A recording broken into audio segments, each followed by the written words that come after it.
19 hours on this marathon voting session here, trying to finish the big, beautiful bill in the Senate. When they might do that, anybody's guess. We were told that they might try to finish this before the sun comes up in Washington, D.C. 5:46 Eastern time is the magic time, but I can tell you right now they are not going to get this done by that deadline.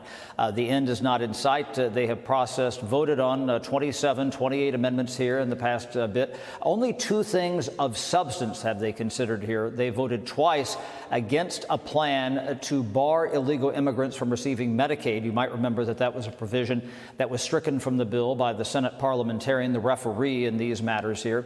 And also in the past hour, the Senate has voted 99-1 to take out a provision imposing an AI moratorium by the states and local governments for the next decade. That was taken out. That's something that was not in the original House bill, and that's something that will satisfy the House of Representatives. Now, as I say, it's about the math, and they can lose 2 votes right now. Rand Paul, Republican of Kentucky, he's a no.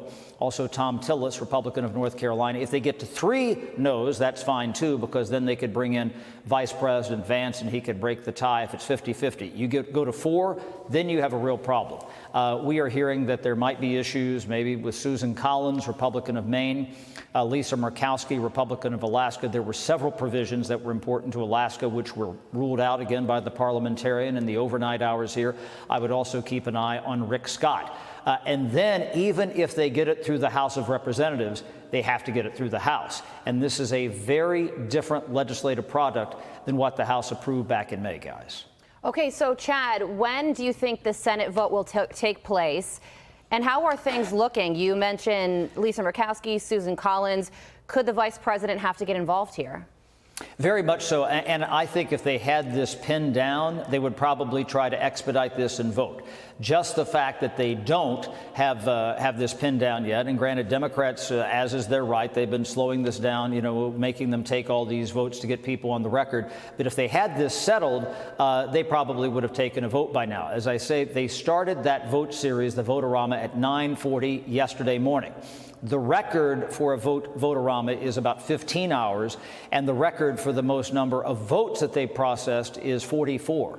So if you look at the amount of time that they've spent on the vote-a-rama and relatively how few amendments they've considered, that tells you a lot, because they're just plodding on and plodding on. And something I noticed in the building yesterday afternoon and certainly this morning is the energy doesn't seem right. Like usually when they're on the cusp of doing something big, everybody seems like, yeah, they're there. We keep hearing this confidence from the leadership and other people who are close to the process. I suspect they probably will get there.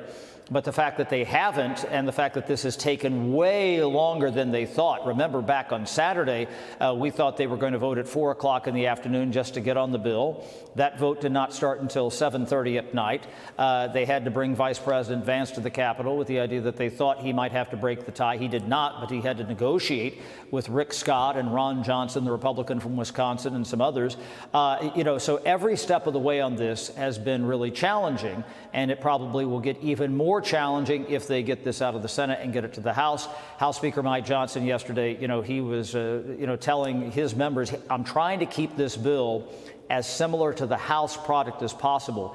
Keith Self is a Republican from Texas who was in his office yesterday, and he said, Mr. Speaker, we just have to take the House bill. That is not going to happen. And that's why this deadline of July 4th of passing this through the House and the Senate is in jeopardy. Chad, I want to focus on a few names here. One, kind of a new name, Rick Scott. Why are we just hearing Rick Scott's name pop up in the potential, I don't want to say no's, but people potentially questioning this bill? He seems like he's a pretty staunch ally of the president. And I'm going to throw a wild card out here. I'm going to call him Republican in training, John Fetterman. Any chance that if the Republicans lose 4 votes somehow, that Fetterman decides to be the Democrat who says, I'm in? I'll take the Fetterman question first. We really have seen no indication from John Fetterman that he would support this. I mean, just the fact that, he's voted with Republicans on other issues, Israel, a few other things, stood by the president on the Iran airstrikes. I don't think he's going to vote for that on this particular bill. Now, you talk about Rick Scott. There is something called FMAP.